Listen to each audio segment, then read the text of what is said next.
Okay, we're live. Okay, we're live. Yeah. Okay, we're live.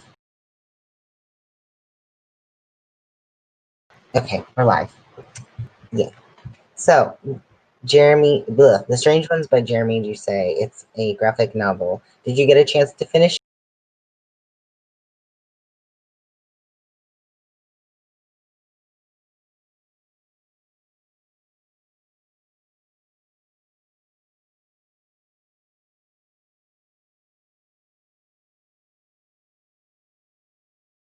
a graphic novel? Did you get a chance to finish it? Yes, I did. Okay, I read it just today because I'm really good at procrastinating. I kept telling myself it's a graphic novel, it's super short, I can read it like the week before, but then I completely forgot because I was busy with the duties in school. So I woke up this morning, I was like, shoot, I still haven't read it. So I sped read it all in like 1 hour.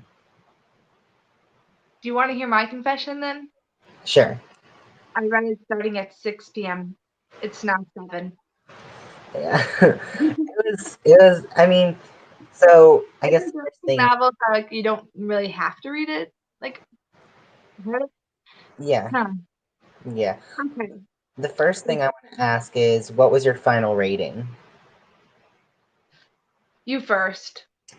I'm wavering in between 2.5 and 3 stars. It was kind of, the art was really nice, but I didn't mind the story. It was mostly the dialogue, the writing style. It was clunky.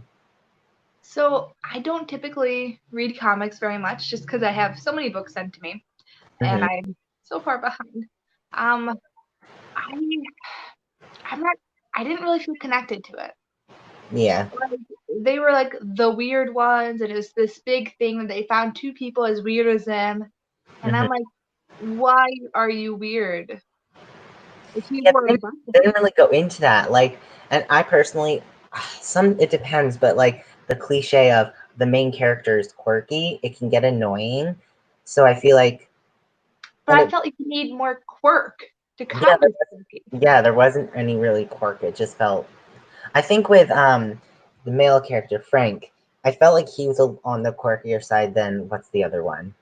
I already forgot I names. don't remember their name. And Angeline with a J. Yeah, Angelique. She wasn't as quirky. Frank was a little more quirky than she was. See, I loved the cover, like this I little like with this little like dancing and this little like kind of like grumpiness. it. I was so convinced that I was going to freaking love this book. I like the cover because it portrays their dynamic where Really well, yeah. he's like the serious one and she's more of the spunky upbeat one, and I liked how in the book they played off of each other. Like he helped her be a little more serious and she helped him be a little more positive, and I liked that. I did laugh at when he first said how to spell his name. It's a Frank with a C, and she's like, "Well, where does the C go?" He goes, "It's silent at the beginning." I was like, "Oh, that was pretty good." Yeah. Oh, and I also was actually I'm like 95% sure I was actually at one of these places in this book. So there's here where it talks about like the Jekyll and Hyde dinner place. In 8th grade, I went to New York for like our school trip. And we went to a place called Jekyll and Hyde, and I got a mug that has that logo on it. I think Mom eventually got rid of it because she thought it was creepy, but I had it at some point. That's cool. I've never been to New York City. I want to go to New York City so bad. Oop. It was. I mostly want to go because I want to meet publicists. There are a couple bookstagrammers in New York City that I like to meet, stuff like that. Yeah. What else? I loved the art style. I especially loved with Frank that his eyes were shaded. Except for at that one moment they weren't.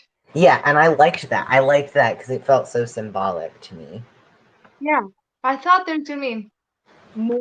I don't know, like with the way the eyes were shaded, I kept thinking it was like a magic thing or something more. Like I kept waiting for someone to comment on it because it was so obvious. So then I was like, okay, so this is just supposed to be like a symbolic thing of him not being particularly engaged with the world. Yeah. I wish it would have been something like magic. Like have you ever seen Supernatural? Mm-hmm. The demons with the black eyes. That's Mm-hmm. what I thought the book was going for, and I was like, "What is And then it's nothing. Yeah, I think it was mostly for like the readers. I don't think it was supposed to be seen by the characters. Unfortunately. Mm-hmm. Yeah. I do have another discussion point, but it's spoilery. So I guess from this point on, we'll just say spoiler alert. Uh, Any last thoughts, non-spoilery thoughts? um, I think my favorite part was the buttons. Now that I think about it, the way the main character has a little button on his little lapel, and it always changed. So that was fun. oh, I do have one more non-spoiler thought, and it was the way it was written. There was dialogue for sure, but I felt like it was just the author listing like this happens and then this happens and this person thought this. I was like, I feel like you can be a lot more creative with the way you write this stuff. Yeah, I think that's probably the reason why I had a hard time connecting, because it really was just, and then we met, and then we ate, and then we went to here, and then we took pictures. Mm-hmm. And with a comic, so much of it is just I feel like so much of it should be like just dialogue and pictures, but Mm-hmm. more of it was just that background narration that I was just kind of like, yeah, we should have gone with that pumpkin cat girl one. Oh, pumpkin heads. Yeah, Pumpkin heads, yeah. I agree. That one is a lot more upbeat and lighthearted, I think. Which is kind of the spoiler I wanted to get into. I was very sad. Frank died, right? I was kind of not paying attention at that Yeah. point. That was sad. That took me just by surprise, because I was kind of like, why? Yeah, it didn't really. I didn't understand. And the thing is, because at that point I was kind of getting bored and I was skimming, and I was like, "Wait, did he die, or was like someone else die?" And I had to read the page a couple times. I was like, "Yep, he's dead." Yeah, the only time like we actually saw his eyes, like his full out eyes, is when he died. And then like, there was like a blank stare from him being dead. Mm-hmm. And I don't know, I feel like so many times with like books, like deaths are to serve a purpose, or to even just show that like life is meaningful and brief. Mm-hmm. And I was just more kind of like sitting back and going, well, I guess this is the direction the book is taking. I Yeah, didn't feel particularly connected to it. it was a kind of like a "what was the point of that" kind of thing. Mm. Yeah, and then and because it happened not quite in the middle, but there's still a good chunk of book left. And at that point, I was just like, I don't really care that much anymore. I also had that same issue because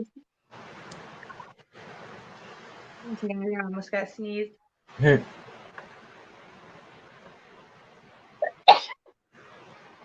I did a lot of gardening outside, so all of the allergies were kicking in. Mm-hmm. But yeah, so like when the death happens in a book, and if you have two characters in the book, and like those are like they're pretty much like the only ones that matter, and you kill off one of them, and if I wasn't feeling like super invested to begin with, it Mm-hmm. kind of the only thing that like, was really helping me kind of get through the book was I liked the relationship and I liked the dynamic between them. Mm-hmm. And if you cut that off, it's kind of like, what am I here for? Yeah, and I just felt like she wasn't as heartbroken, if that makes sense. Yeah, she handled it like a champ, and I feel like there should have been less handling. Yeah, I feel like she should have been more heartbroken than that. But you also have to kind of think like this is like a comic media, so they don't have like 50 pages of her being able to really like deal with the grief. Mm-hmm. And then she started to meet the other guy, and then I was like thinking like the two of them were gonna end up together, but I don't think that happened. I don't think they did. And I was like, well, what was the point of it? Because to me, it felt like he was being introduced as like another love interest. Yeah, like kind of like in like she's moving on, she's gonna find someone else way, but it Yeah, didn't end like that. yeah, because I thought what I thought was gonna happen is like his death happened. I started to see that little bit of bridging between his friends and her friends, and I thought she was gonna be like enveloped in their group, and then like find out who she was truly meant to be or something like that. Mm-hmm. And that didn't happen either. Yeah. So I just found out how bad I am at predicting comic books. Yeah. And that's the thing is because like with comic books, because this is, I think it's a graphic novel, and there's kind of, I found a difference because it was a graphic novel. Like all novels, I felt like it has to have an overall theme or a point. And to me, this one didn't really have a point. It kind of just felt like a series of events that happened. Which I guess is its own genre in itself. Like there's slice of life books. Mm-hmm. There's definitely ones where I have been like so invested in it. And Mm-hmm. I'm like, I don't even care that you're eating a bagel for the 12th time. I Mm-hmm. love this. Mm-hmm. But yeah, it's like I almost want to read it again and see if I can feel like a more of a connection to it. But Yeah. I don't want to use that time. Mm-hmm. Yeah. And I always feel bad when I don't, especially because I know the author put so much work into it. It's just disappointing. And I also feel bad because like I want to love something that I know someone put their hard work into, but sometimes it just doesn't work out. It just doesn't connect all the time. Mm-hmm. Yeah. Yeah. They live here too. I know you can hear him in the background. A little bugging. Mm-hmm. Hopefully Luna's sleeping on the couch. Mm-hmm. How is she doing? She's doing well. I told you this earlier, but she's kind of dumb. She'll like, because we've started having people over because Maryland lifted the stay-at-home order. I think it's now. I don't. I kind of lost track at this point, but I think it's like you can go out, but only if you really need to. The thing is, at this point, my mom has let a few people, like friends, come over, but mostly because both of us are like not sick and haven't been sick. But anyway, my sister's friends came over yesterday, and they came in, and she barked at them, and then she like sniffed them. She's like, "Okay, you're safe, people," and she would just leave them alone. But then they went into the basement, and then when they came back up, she just started barking at them again. And she did that every time they would go into a different room. She would just seem to forget that they were not evil people. That is hilarious. Mm-hmm. It's also very dog logic-y. Like, what? Wait a minute. Who are you again? Mm-hmm. Who are you again? And then today she was outside because I was doing my work on the trees and my mom was weed whacking. And we also just brought down a tree that was in the way of Thomas. So we wanted to bring it down, and we'd been planning to bring it down anyway. So my mom was cutting that up. And we had Luna outside, and she, number one, it's adorable. She'll take like logs, like fireplace logs, and she'll just toss them around and play with them. And it's so funny because they're so much bigger than she is. But Did she ever get hurt? no, she doesn't get hurt. She just like, they're like logs you would put in a fireplace. She'll like grab them, and then she'll like toss her head and throw them, Oh, like and then throw them she'll chase them. So she does that, and it's really funny to watch.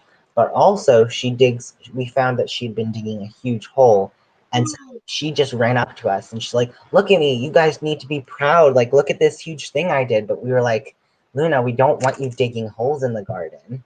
She picked out her own spot for Thomas the tree. Yeah. She was helping. True. Yeah. Yeah, Thomas does not like to pick up logs in his, or I guess branches in his mouth. Mm-hmm. He's very particular. He's always one green ball, and Mm-hmm. it's like the only ball that matters to him. So we went to Walmart and we bought a ton of those same green balls, figuring if it ever gets lost, we Mm-hmm. have a backup. Yeah. However, his special green ball is slightly different in like the thickness of the rubber, so it squeezes just a minuscule amount better and a slightly higher pitch. Mm-hmm. He knows the difference. You Wow. can see it through every single green ball, same manufacturer, same brand, same everything, and find the one with just that little bit of give. And if Mm-hmm. he can't find it, he starts pacing the house. It's Huh. like a kid with like with that special toy, and they're like, no, nothing else counts. I need my security toy. Yeah, Luna's not really like that. She's not terribly choosy. I mean, she can be, but she doesn't really have anything she's picky with. Oh, but when we give her bones, and this is something we're trying to get her a behavioral specialist or something, because she's not, she gets, number one, she gets very possessive. She also gets so upset when people are in our yard, because we have a creek in our backyard, so people will like come through the side of our yard to go to the creek, and she gets so upset. So we're trying to figure out how to help her with that. Sorry, he was confused. Oh, I was just saying we're trying to figure out how to help Luna with basically her people anxiety. She just gets so upset when people come into our yard. What we did with Squamish is that we just did look at me or look at that. So like you do a couple things. One is like you teach him that watch me means that he looks at you and gets a treat. So you Mm-hmm. kind of break that stare so they don't look at you and everything. And then Mm-hmm. the other thing that we did is if he looks at something without barking, you give him a treat. And it has to be like rapid fire, like literally like look, treat, treat, treat, treat, treat, treat. And now he's learned for the most part, like if he sees something that's scary, he just goes like stiff legged and he goes and then we give him treats and he's like, okay, mom, like, sounds good. And eventually after getting enough treats, he calms down. So the problem with Luna is she's very stubborn and she doesn't really listen to commands. Like, she only listens when she wants to. Like, if I have a treat and I say sit, she'll sit. But if I don't have a treat and I say sit, she won't sit. She only does it for food. And sometimes, if she's really upset or if she really wants to get something, I can put a treat right in her face and she won't eat it. Yeah, that happens with Squamish sometimes. And he's still very food motivated, like he has to get a treat. We're kind of starting to train him out of that, but that does take a while. And Mm-hmm. I don't know, like I always feel bad. Like he did the trick. He deserves his little treat. Yeah. It's also really adorable because, like, in our, at least what I do is I usually like shower around 7 and then I'll eat dinner if I forgot to eat dinner, which happens a lot because I'm not good at scheduling. Um, and then I usually write reviews or read a book or watch a TV show. And then around 9 or 10, I put Luna in her crate. But by then, she is asleep on the couch. So I'll just come and I'll say, Luna, it's time to go to bed. And it's so adorable because she just she hops off the couch and then she stretches and then she just waddles back to her crate, and it's really adorable. That is really sweet. Mm-hmm. I love that. Yeah.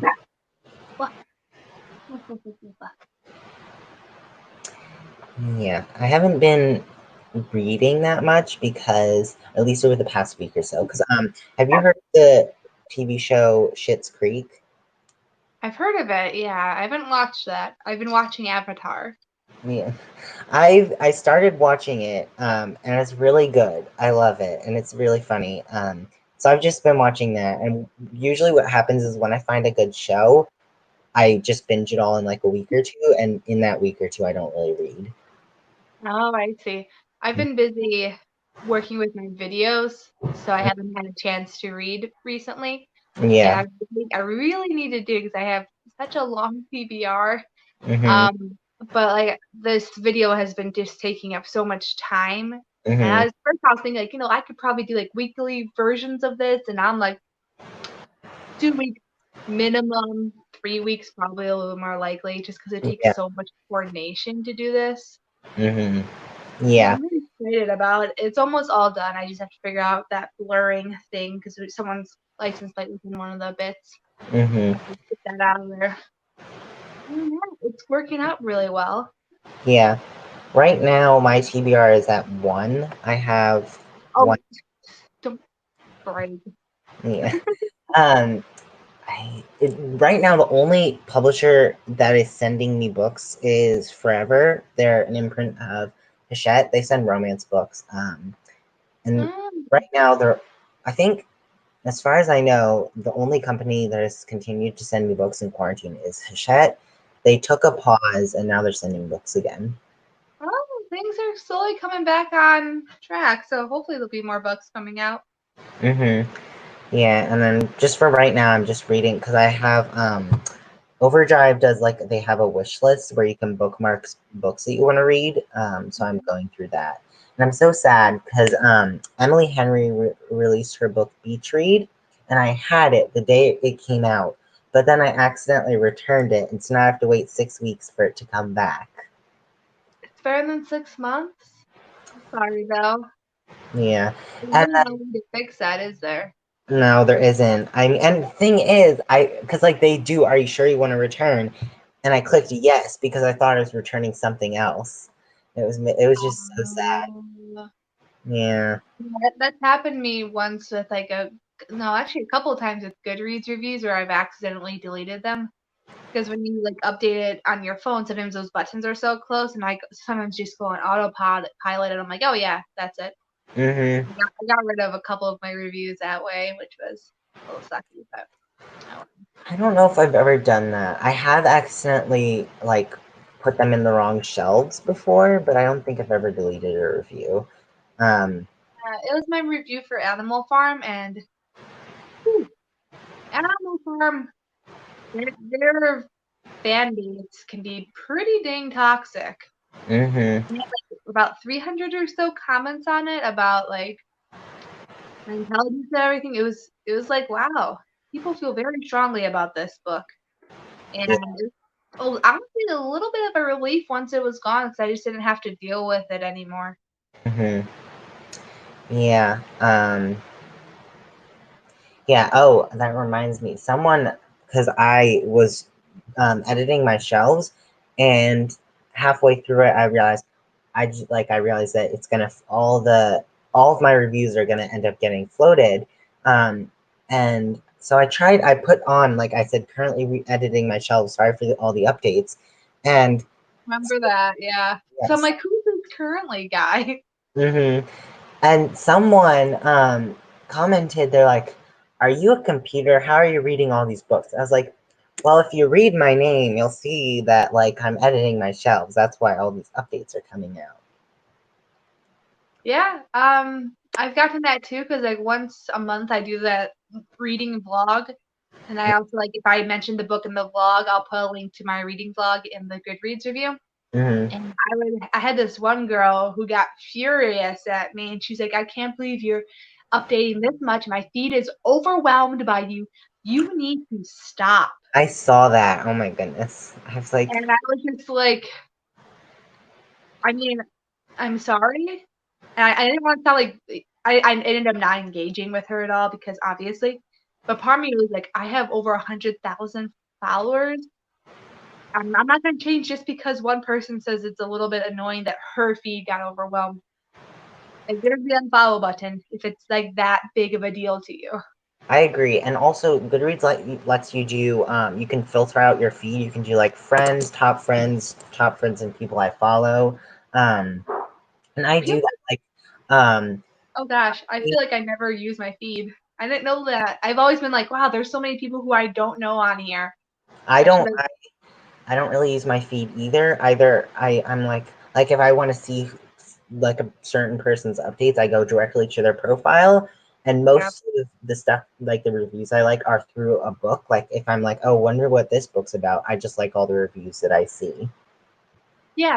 I like looking up the book and then seeing which of my friends had read it because I'm always like really curious what they're saying about it.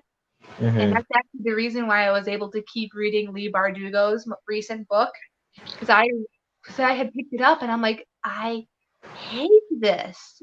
It's Mm-hmm. just so horrible. Mm-hmm. And then, like I went to Goodreads and everyone's like, yeah, it sucks, but like the end was amazing. And Mm-hmm. I was like, fine, fine, fine, fine, fine. And Yeah. actually, this happened with like the latest Sarah J. Maas as well. Her Mm-hmm. book was like it was an uphill climb for like the first 100, almost 300 pages, but then the ball got rolling, and I was like, this is my Yeah. book. Yeah.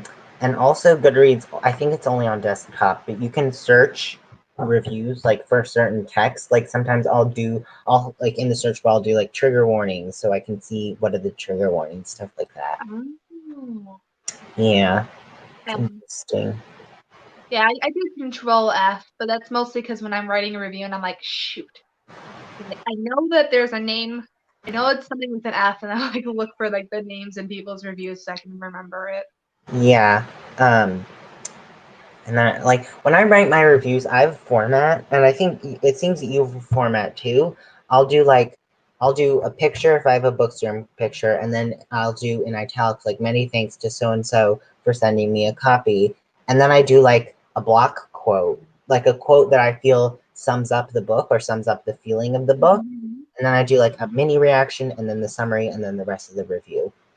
But for the summary, I used to write them myself, but now I don't because I found that writing them myself, I tend to make mistakes and I feel like they don't fully like encompass the book. So I just copy paste the summary from Goodreads. Oh, I Mm. never would have thought to do that. Yeah, for my the way I do my reviews, I do.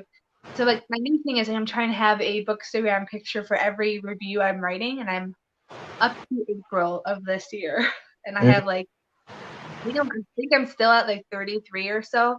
I had someone ask me to emergency beta read a book for them because they wanted to get it out like really, really soon. So I completely derailed all of my plans to like finally catch up with my reviews, Mm-hmm. unfortunately.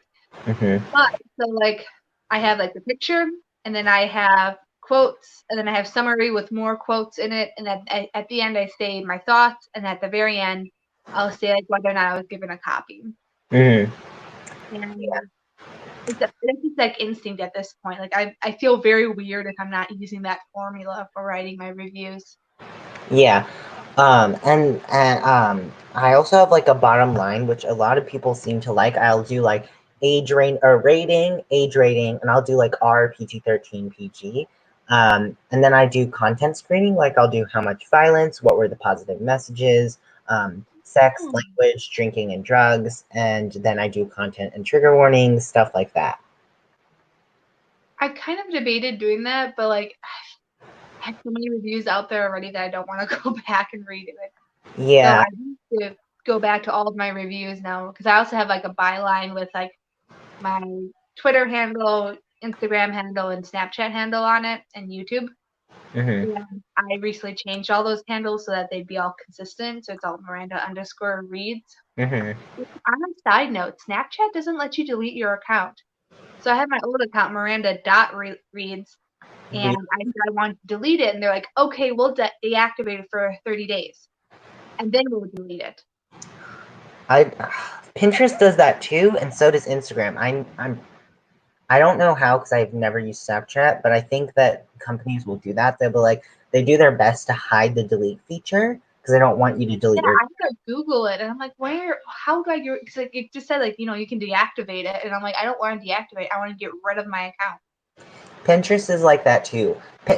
What happens? What Pinterest did or does? I don't know. I deleted my Pinterest account because this is a funny story. So this was I think back in 2014, I think, and this was before I came out to my parents as gay, and I was like, I want to delete my account because it's showing me all of these pictures of hot guys because that's what I like to see. But I don't want my parents to see that. So I deleted my account, but it was annoying because Pinterest was like, okay, we'll delete your account after 30 days to make sure you're sure. I was like, can you please delete it now? I need to have it deleted now. But they're like, no, you can wait 30 days. You It see was that really does annoy me because it's not like you are not like an 8-year-old who's like, oh shoot, wait, actually, I do want that. It's like no, like I'm a functioning adult. If I don't want an account, I literally don't want it. Like get rid mm-hmm. of it. Yeah, yeah. And there's something else I was gonna say about reviews. I can't remember. Oh yeah, I also have the little bio thing at the bottom of the review, and this is kind of why I was glad I went through all my reviews last week, or was it last week? Maybe this week. And some of them were my old stuff. Like I used to have blog, Goodreads, Reddit, and then buy the book. Right now it's Goodreads, blog, Pinterest, LinkedIn, Instagram, and YouTube. Um, but it used to be different, so I have it fixed now. Yeah, But I have to do that, and I have to update all of my reviews because you don't want like wrong information. Mhm. The other part of me is like, Miranda, you wrote 1,000 reviews. Yeah. And it was such a pain to get through. I have 800 reviews. I think it's 798 maybe. It was such a pain to get through them all. It took 3 or 4 days. And the thing is, and I told you about this, Goodreads hates me. They have the captcha, which is broken. So every once in a while, it'll be like, please complete this captcha for verification. And I'll complete it, like, and it'll say verified. And I'll hit save review, and it'll say, sorry, we can't save your review because it's not verified. And the only thing that would fix that is clearing my cookies. Oh no. I had to clear my cookies about every 10 minutes to get it. It was so annoying. Oh, that is rough. That is really rough. I would say in the out of the all the time I did saving and editing those reviews, I would say like 50% of it was just clearing cookies to make the captchas go away. It was so annoying. That sounds awful. hmm And Goodreads won't fix it either. I was like, can you help me with this problem? They're like, we've never seen this problem before, but we'll have I think they said either engineers or programmers try to look into it, but they haven't gotten back to me. Yeah, I don't know. You can always try emailing them again with a record of how often it happens. Yeah, I think I might, but I don't really know what they would do because I think they would just say the same thing, like, we've never seen this problem. We're doing our best to work on it. I would also feel kind of bad, especially with COVID. Like, I don't want to add to their already huge, probably, workload. I mean, I guess on the one hand, I can kind of see that. On the other hand, I'm like, well, this is very much a computer issue that you can solve working from home. That's true. Yeah. Yeah. And on the note of reviews, I just remembered I was so excited to see that I got number 9 best reviewer and then Yeah, number 1 top reviewer, which was really exciting because I've never been congratulations. there before. Yeah, It'll. that is amazing. Mhm. I think it'll. I mean, I know it's going to go back down. I think the reason I got so many likes is because I floated 800 reviews. So when you think about it, if all of those reviews just get 1 like, that's 700 likes on its own. Yeah. Yeah, yeah. I think I found that I for the past year basically I float around 40 and 30. Sometimes I go up to 20, sometimes I go down to 50. It just depends. Oh, for your position in the ranking? Mm-hmm. Yeah, my current position is technically #1 Goodreads reviewer in the US, Mm-hmm. but the one that's counting me as #1 is broken. It's Yeah. been set at #1 since 2019. So Mm-hmm. I think I'm a little bit lower than that. I, Maybe, yeah, I have to be a little bit lower than that, I think. Because I think there's like a couple other US reviewers that are like really shooting up in the rankings right now. yeah. Yeah, mine's broken too. So even if I stopped reviewing, I would just stay eternally at, I think it was 72, maybe. I don't remember.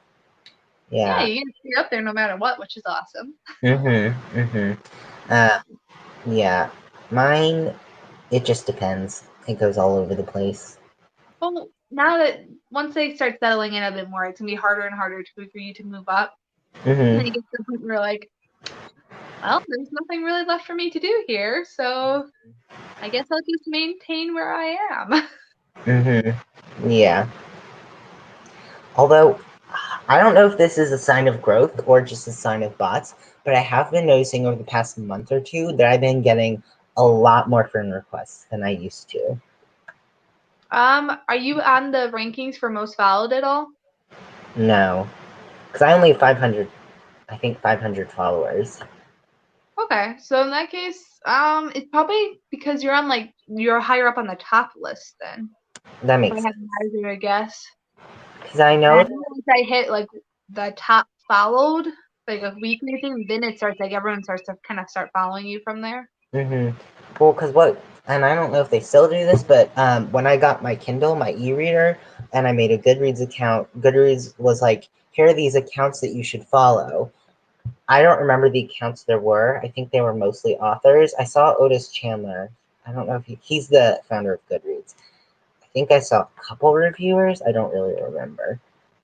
So from what I understand is like they like a year or two ago they kind of updated that so it starts showing more of like the reviewers. And I Mm-hmm. also noticed like around that time I saw a surge in followers as well. Mm-hmm. And at first I thought I was like, oh my gosh, there's bots. There's bots everywhere. Because Mm-hmm. they're all like brand new accounts, no books read, no friends. And I'm like, hey, Goodreads, just so Mm-hmm. you know, there's a lot of bots around. Mm-hmm. And they're like, oh, no, we're just promoting your stuff to new people. I was like, okay. Oh, and that does remind me. I don't remember how long I did this, how long ago I did this, but in the account settings, it was like, do you give Goodreads permission to share your reviews? Something like that. Hold on, I'm gonna look. But it was something along the lines of like Goodreads sharing your reviews, and it had been checked to no, Goodreads don't share my reviews, something like that. And I checked Yeah. yes. So maybe that I'm made always sense. kind of curious what that actually does. I don't know. I wonder if I, it has anything to do with like Goodreads, like Google searches, like Goodreads sharing reviews to Google search. I don't know. I'm looking right now. maybe. I've never been able to track down exactly what it does. And at first I said no because I'm like, well, why aren't you going to compensate me if you're going to use my reviews for stuff? Yeah. I was like, well, I'm not going to get compensated really for writing a review anyway. So what was the point of that? Yeah. Okay. It says allow partners of Goodreads to display my reviews. Goodreads allows some partners site access to book reviews via an API. This access is granted in the spirit of openness with the goal of spreading love of reading. Current partners include Google Books, WorldCat, and more. Uncheck this box if you don't want the text of your reviews to appear on these sites. So I guess they're just sharing your reviews to those sites. It's Uh, yeah, it kind of sounds like they're like, well, you guys already wrote all these reviews, so can we use it for promoting the book? yeah. That's what it seems like. Like I've seen my reviews on Amazon before. Well, once. The author, it was like I think it was like a cookbook of some sort, and they in the description of the book they put a quote from my review in there, like from Tucker the Reader. That was just done by the author though. Yeah. That's happened to me a few times where most of the time they'll ask me, but every so often I'll find my quote in a smaller publisher, a smaller author, a smaller publisher's review on Mhm. Amazon, Mhm. and I never actually like tell them to put it down at all because I'm like, go for it. I liked your book anyway. It's not like you're quoting me and I was like, this is like the worst book ever. Or you're misquoting me. Mhm. Yeah. Oh, did I don't. Told a couple people. I told you about how an Instagram influencer took one of my photos without permission. Yeah, I don't yeah. I don't want to say names because I feel like that's not a good idea. But yeah, he. Well, I don't know if I should say. Anyway, I don't think he meant to do it on purpose, but I was like surprised too because the author of the book was following him, and I was like, oh, he's doing a live stream with this influencer. I went to the influencer's profile. Excuse me. And I was looking through the photos, and then I scrolled left on one of the photos because there were multiple slides, and I was like, wait a second, that's my picture. And my first reaction was, wow, that's cool. And then I was like, wait, that's not cool. He didn't give me, or I didn't give him permission, and he didn't credit me. And then I realized because when you Google that book, my picture is one of the first images to show up as it is, and that happens with other books too. Like Yeah. heard of You Deserve Each Other by Sarah Hogel? I think I have that one on reserve because I heard you talking about it. Yeah, I think it takes place in Wisconsin. It's it's so good. I loved it. Um, it was so hilarious and so romantic. But anyway, when you Google that book, my picture shows up. Um, my Bookstagram picture, and that happens a lot. So I think he probably just took it from Google. Yeah, but at But the same time, like if you're a bigger Instagrammer and like, did he have the blue check mark? mhm, Yeah, so like at that point you're not some like 13-year-old who just learned what Instagram is. You understand that these pictures come from people and mhm, that you do when you were growing your channel, you didn't want anyone to like grab your photo and be like, "Hey, here's this book. It's awesome," and like not credit you. To me, it was like almost like a slap in the face. So I'm like, how could you, in this day and age, steal a photo like that? I agree, and that's what my parents said because I was telling them about. I was like, here's my plan of how to deal with this, but what do you think? And they're like, we think that's a good idea, but my mom was like, I feel like he could have easily figured out who posted that. And I was like, I agree. Oh yeah, it really does bring into question like everything that person has done. If it's just so blatantly ripping up, like I'm sure my photos are ripped everywhere too. Well, maybe not because I don't know. Half the time I'm just like taking them with a blanket behind them, but I'm sure like that's ripped, or like I've had people yell at me to take down the reviews because they had copied parts of it for homework assignments and everything. Yeah, someone has done that before. A person messaged me and they were like, can you help me with my homework assignment? Can you just, they literally said, can you write this paper about the theme of this book? And this was back when I was super nice to everyone on the internet, which I've learned to not be so eager to agree to everything. But I was like, I'd be happy to help you. Just get your teacher to message me telling me it's okay. Now I realize that they could easily fake a teacher message. So they never got back to me. Yeah, yeah. For my case, it was there was a reviewer, not review, but it was like a student, and according to her, she had lifted parts of my review, and when the teacher ran it through one of those like plagiarism checks, it Mm-hmm. matched with my review. And according to her, she was gonna lose her university position Oh, because she had. no. And I'm like thinking of a couple things. Like one, she could be lying, and she wanted to see if she can get me to take down my review, or yeah, so like her plan, according to the email, was just to pretend that she had written those words herself, and I had copied her and put it on my review. And I was like, sweetheart, no. Mm-mm. No. Yeah. But anyway, I messaged him and I was like, hey, you probably didn't know. I was trying to I think I was much nicer than he deserved. I was like, you probably didn't know, but this is my picture. Please give me credit. And he was nice about it. He was like, oh, sorry about that. And he tagged me. And then I was like, I'm glad he tagged me, but at the same time I was concerned. I was like, so you just tagged a random stranger without confirming that they were actually the person who took the photo. I And so mean, he might have like just Googled you and Googled the book name and saw your Goodreads review. mhm. Like I personally, if I posted something and someone said, "Hey, this is mine, please tag me," I wouldn't just be like, "Okay, I'm going to tag you" without doing any further research. Like I don't think that's a good idea. Yeah, yeah. Hmm. Yeah.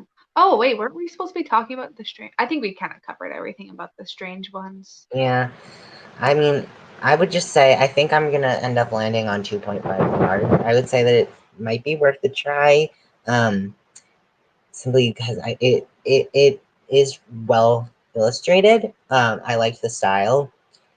The story isn't that great, and the writing isn't that great. I think that they could have used some work for sure. I think I'm probably a little bit closer to 2 stars with that one. Again, like the writing didn't connect me, and like the pictures were well drawn, but they weren't super compelling either. Hmm. Like I'm like, it's a nice picture, but I'm not seeing like much of like a sparkle to it. Yeah. And it's not 1 star because I didn't actively hate it. Hmm. It's not 3 stars because I didn't actively enjoy it either. So Yeah. Yeah. For me, well, I don't because I feel like different reviewers definitely have different rating systems. For me, 1 star is absolutely despised. Do not even think about giving this mm, book a chance. Usually, for me, 1 star books are books that have problematic content like bigotry, racism, stuff like that, or books that were simply so poorly written that I could barely get through it. Like I recently read a memoir called Toil and Trouble by Augustine Burroughs. oh, It I just got that one because you hated it so much. I was really curious. So I just picked that one up from the library. was so bad. I could barely get through it. And it's funny because I loved the first chapter. I was like, oh, this is so interesting. But then I was like, wait, this is a memoir, right? And I was like, this is not going to go well. And then by the end, I was like, I can't even anymore. This is so frustrating. Mm. Yeah.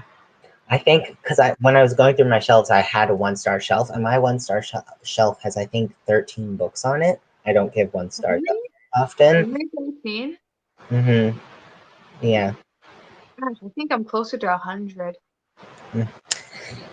I think my most common rating is 4 stars. Me too. Like because like 5 stars means like I will actively reread this one, and Mm-hmm. it doesn't happen very often for me. Mm-hmm.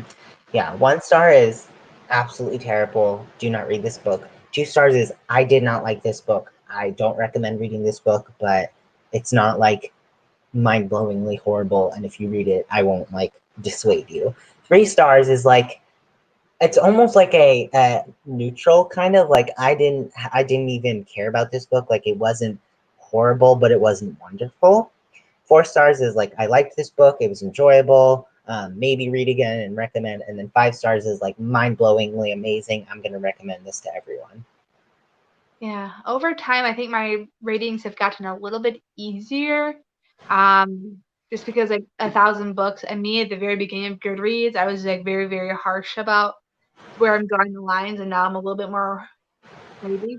But Mm-hmm. 1 star, actively hated it. 2 stars, I read it and I will never read it again, but Mm-hmm. like I didn't actively hate it. 3 Yeah. stars, it was okay. 4 stars, I enjoyed it. 5 stars, this book you should read it right this very moment. Yeah. Goodreads has like 1 star is hated it, 2 stars is didn't like it, 3 stars is liked it, 4 stars is really liked it, and then 5 stars is amazing. Yep, yep. And then here's what happens to me is I try to be more picky with my 5 stars because occasionally I'll be like I'll rate a book 5 stars and then I'll read another book and be like 5 stars for sure, and they'll be like, wait, was the last book 5 stars though? Yeah, I have that sometimes. Yeah. And that's why I start actively labeling it like 4.5 and then like round up or round down. Mm-hmm. Um, and then like also with like children's books, like I get sent quite a few like children's picture books, and I'm like, yeah, this is a 5-star children's picture book, Mm-hmm. but it's also like not like a everything is mind blown. I'm like, I just don't see a flaw with it. It's a good kids picture book, so I'll just rate it as 5 stars then. Yeah. And then yeah, I don't generally rate children's. I don't really read children's books that much because I like high concept fiction, which is basically like fiction with more plot based. Orange to your fancy. Yeah. Um, but A Tale of Magic by Chris Colfer. All of Chris Colfer's books are That's a list. outstanding, in my opinion. And there are people who are like, "This is bad for so and so reasons," and it's partly nostalgia. But at the same time, I think his books are genuinely well written and have Mm. amazing concepts. Yeah, yeah. I have to check those out actually. But they do sound very good. And I do have I think like the first and the second one. I'll have to get them For which finished. for which series, Land of Stories or A Tale of Magic? I think I just have the first A Tale of Magic. Yeah, A Tale of Witchcraft doesn't come out till October. Okay. In that case, yeah, I don't have that. Yeah, because like The Land of Stories is his main series, and then A Tale of Magic is a prequel to that series. You can read it on its own, but in my opinion, it's much more enjoyable when because like I love the way that I finished A Tale of Magic and they like tied it back to Land of Stories. It was so good. I loved it. Okay. I'm still stuck at like 30, 40 books to read. It's okay. Stressing out. I have to read so many books. I've literally taken days off of work so I can just sit and read and Yeah. like catch up. And I'll read like 4 or 5 books that day. Sometimes when I like, because out of all those 40 books, how many do you genuinely want to read all of them? Because there are some books in my TBR that I didn't actually want to read, so I would skim them and write shorter reviews.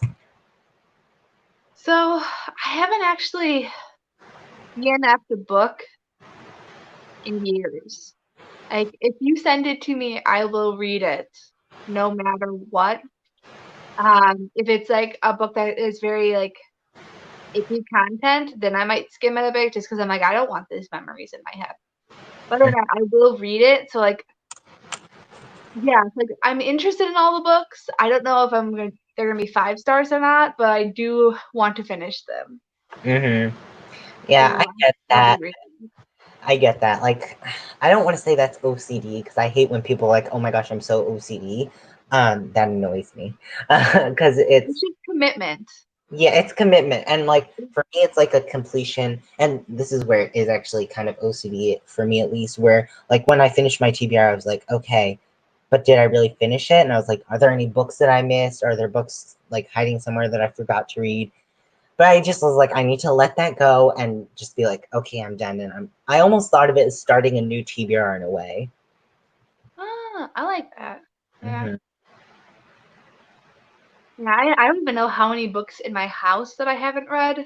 I'd say probably at least half of the books I physically have in my house have not been read yet.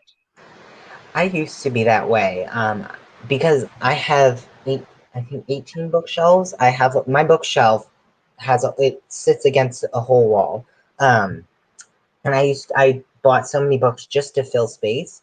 But now that I have it like started to get actual review copies, I have put those books in my giveaway shelf. Um, so now I only keep books that I genuinely want to read or genuinely like. I see. Yeah, that makes sense. That makes sense. Hmm. For most of the part, like I do want all of the books, and I actually did sort through, and I had like 4 or 5 duffel bags full of books that I just went with my husband. We walked around the neighborhood and like put them in away for free, like in the free reading libraries. Hmm. Stocked them all up like crazy. So Hmm. yeah, the rest of them I want and I plan to read. I just haven't yet. Yeah, I have usually any books that I don't want to read. Like there's another bookstagrammer who lives right around the corner from me, so I give her any books that I don't want that she wants I to read. like it. Yeah. Completely taking. Here's the responsibility. It's for you now. Hmm. And then there's another lady from my homeschool co-op that I used to go to, and I give her ARCs sometimes because she was actually the one who introduced me to the book community and ARCs. So I like to give her ARCs. So it's That's like a full circle type thing. And other than yeah. that, I just do my best to give them away because I have too many. Well, I just got a new bookshelf, so like I don't have too many anymore. So we're Mm, good.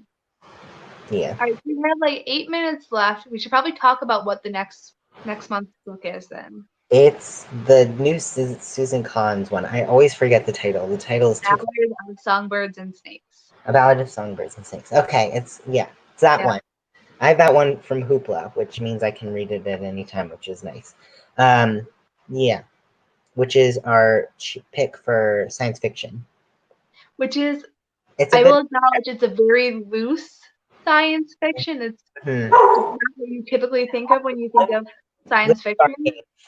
Just ignore Luna. Okay. But I really wanted to read it, and I was like, let's please talk and you agreed, so like we're fine then. Hmm. Yes. And then in August later, we're reading. This isn't the announcement, but like we're gonna read Midnight Sun this summer, which is exciting, and it's I narrated. know my high school self is like freaking out right now. I never thought it was gonna be published. I'm so excited for it. Oh, Yeah, I might cry if it's like a disappointment. It might be like just like a sobbing live stream next round. yeah. I think for me, even if I don't end up liking, I think for me, I'll just end up liking it simply because it's like nostalgia type thing. Mhm. And it's gonna be read by Jake Abel, and he has such a soothing voice. Okay, so he's done a few things, and I know his actor name, but I don't know. I can't remember off the top of my head what he did. I know him from the Percy Jackson movies, which are like Oh, awful. was he Hermes' son? Yes, I think so. He was Luke. That was his Yeah, name. Yeah, yeah. yeah. The movies are so Looking forward to that audiobook then. Dang. bad. Yeah. Did you know I think Disney Plus is doing Percy Jackson. I mean, doing. I think they're doing the show. I think. Oh, they're doing like they're turning it into a series, like a web series, I, a TV either series. a movie or a TV series. I'm not sure. I hope it's a TV series because there's so much in that lore. It'd be great for a TV series. I agree. Oh, but going back to Songbirds and Snakes. So on Yes. the one hand, I'm very excited to get back into this world. On the other hand, I'm still feeling like some doubts that It's about it's the right choice, you know? about snow. About snow. Yeah. Here's the thing. I think it would have been a lot better if we didn't know it was about snow. Like if it was about snow, but it was like I would love it have to have been like we know about this character, but we don't really know about who he is. But then at the end they reveal it's President Snow.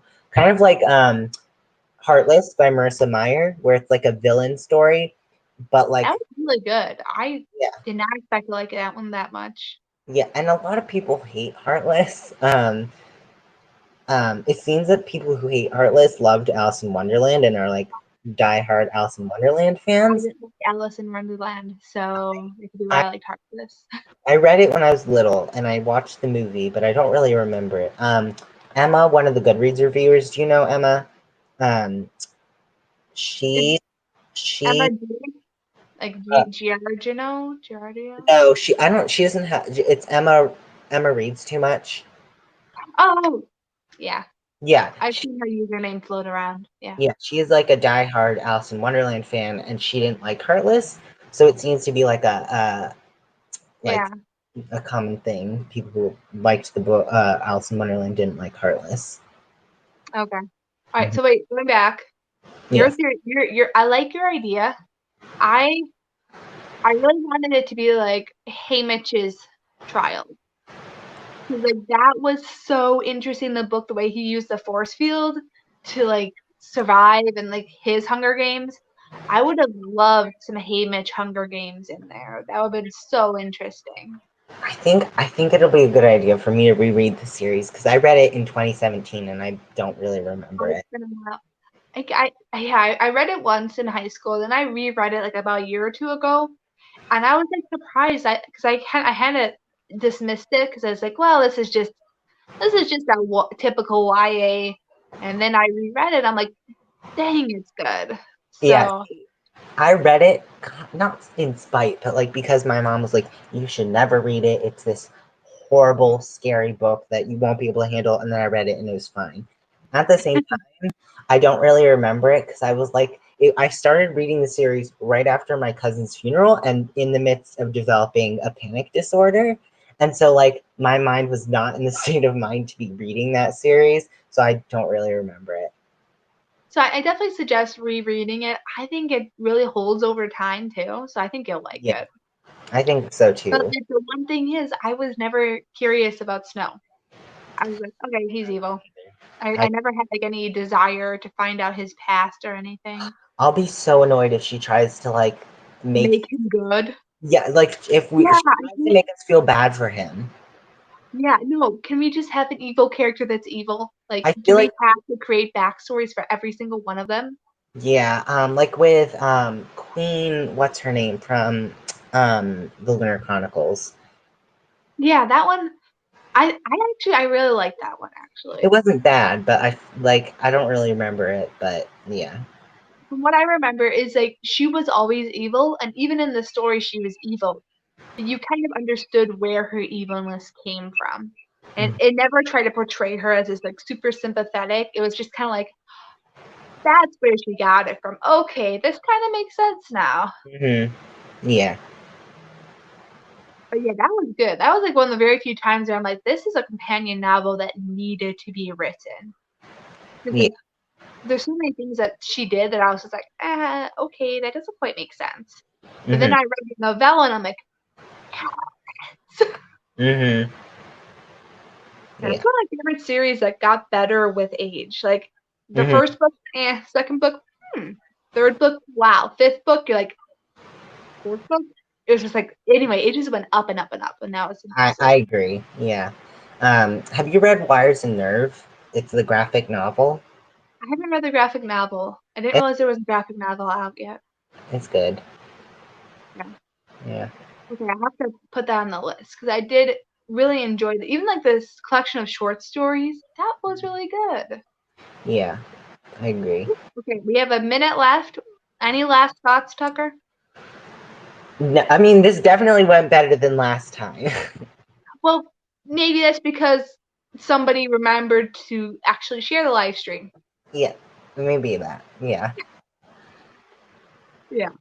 So I definitely think it definitely went a lot better this time. And I think like we should start doing is like a week ahead of time. So start like sending out messages and saying like, hey, this is gonna be happening. Yeah, I think we should do it earlier. Yeah. Okay. Bye, everyone. Thanks for watching. Have a great day. Bye.